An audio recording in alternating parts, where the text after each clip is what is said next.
Lumabas kami kasama yung mga bata. Sila Tutoy, Bella, Bambam at syempre si Gio. Dito lang kami sa DV Mart, maglalaro lang sila pa birthday kay Gio. Sobrang excited na yung mga yan. Ngayon na lang ulit sila makakalaro sa ganito. Si Gio naman, ngayon lang talaga as in siya makakalaro. Malaki din kahit papano tong laruan. Hindi rin ganun kadami yung naglalaro dahil controlled lang yung pumapasok. May iba't ibang malalaroan din yung mga bata. 75 pesos ang isa per hour. May tinda din na medyas pero syempre para tipid, nagmedyas na kami. May mga claw machines din. Naalala ko tuloy yung college days. Sayang wala yung coin dasher. Meron din itong mga sasakyan na hinuhulugan na token. Sumakay na nga agad si Gio dito sa Spider-Man. Sunod naman, sumakay naman siya dito sa airplane habang naghihintay kaming makapasok dito sa laruan. Mga ilang minuto lang din naman, pinapasok na kami. Kaya mga mommies, nadala nyo na ba yung mga anak nyo sa laruan? Dito na nga kami una sa umiikot. Pero saglit lang kasi nakakahilo, char. Lumipat na kami dito sa mga bola-bola. Tuwan-tuwa si Gio dahil mahilig siya sa mga bola. Ang cute pa ng mga colors. Nag-slide na agad yung tatlo. Sumunod na din naman agad yung mag-daddy. Umakyat na din ulit kami para ikutin tong laruan. Etong dalawa naabutan naming hindi makapasok dahil nadudulas.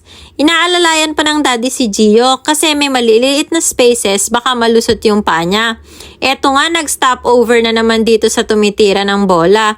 Basta talaga bola, mapapahinto to. Sa baba naman ito may maliit na area ng trampoline. Syempre, ang gitera tayo, nag-slide na din ako para mas masaya. Ako ata talaga mas nag-enjoy dito. May pa-caterpillar cave kineme din. Pero ayaw pumasok ni Gio, natatakot siya. Dito naman nag-enjoy silang apat. Siguro dapat mas malaki to para pwede din matanda. Charis. Bumalik na lang ulit kami dito sa mga bola. Mas nag-enjoy kasi siya dito. Lalo na nung nakita niya tong malaking bola. Sa sobrang enjoy nga ayan, nagbatuhan pa silang mag-daddy. Nag-dive na nga din siya. Noong una ayaw niya kasi kahit mahiga ayaw din niya. First time lang ni Gio sa ganito kaya ramdam namin na parang na-overwhelm pa siya. Hindi pa ganun kalaro yung ginagawa niya. Medyo may konting takot pa din. Kaya tuwang-tuwa kami ng daddy niya na kahit papano naglalaro siya.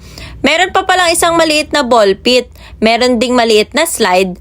Meron din itong wall climbing. Kaso ang hirap niyang akyatin. Kaya bumalik na lang ulit kami dito sa mga bola. O diba? Balik-balik lang. Charot. Tapos na yung 1 hour namin. Tignan nyo naman kung anong ginawa nitong si Gio. Kinuha pa talaga niya yung slippers ng mommy. O diba? Ang sweet-sweet ng kuya. Uwian time na. Pagod at nag-enjoy ang mga bata.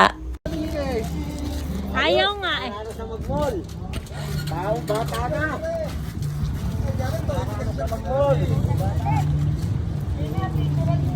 Ayaw nga